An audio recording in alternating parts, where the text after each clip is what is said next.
According to Nico Nanub, one of the drivers who works for a Wolfish Bay-based company, it is only at the Sesheke entry point in Zambia with Namibia where they are expected to pay for the exorbitant entry permit, which is not the case at Kazungula entry point between Botswana and Zambia.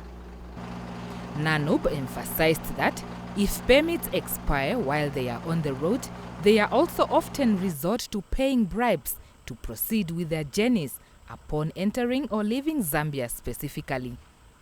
Nanub, who is en route to Katima Mulilo to organize the planned protest, estimates that roughly 300 drivers have been left with no option but to demonstrate against the levy.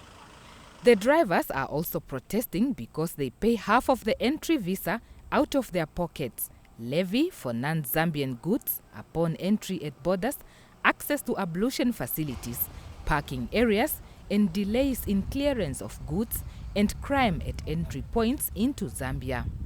He says letters to Namibia's High Commissioner to Zambia since last year are yet to be responded to, while their pockets are fast running dry as they await feedback.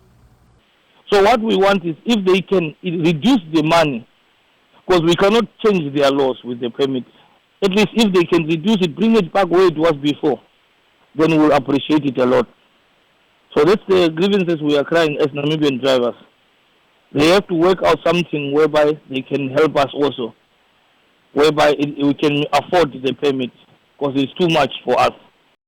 A Zambian truck driver, Stanley Mwanza, also raised concern about the tariffs imposed if majority of SADC countries, including Namibia, do not impose such conditions. On my side, I don't think it's fair, because looking at these other borders, they are not charging that. I am told that it's only Katima where they are charging that. Now, they are not fair. Me, I'm a Zambian.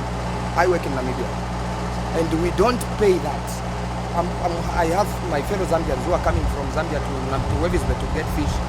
They don't pay that much, but why is our government doing that? Meanwhile, Lucia Ipumbu, Namibia's Minister of Industrialization and Trade, in a telephonic interview with NBC News, urged Nanub and his fellow drivers to approach and exhaust authorities, including herself in Namibia, before they proceed with any protest to avoid irreversible harm to Namibia's fragile economy.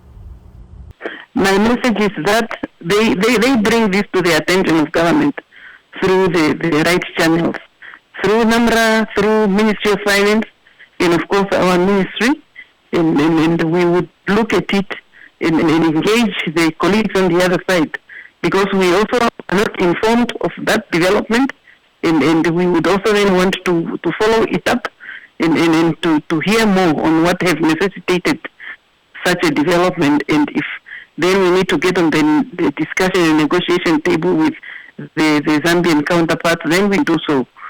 Ipumbu, who says she's unaware of the concerns raised by Nanub, nor the new entry permit tariffs imposed by Zambia, would not want to comment if such stringent requirements are against the objectives of the Africa Free Trade Area, saying it's premature in the absence of facts. Zambia's President Hakainde Hichilema last week visited Namibia, during which he pledged to promote deepening of trade and investment ties between the two countries.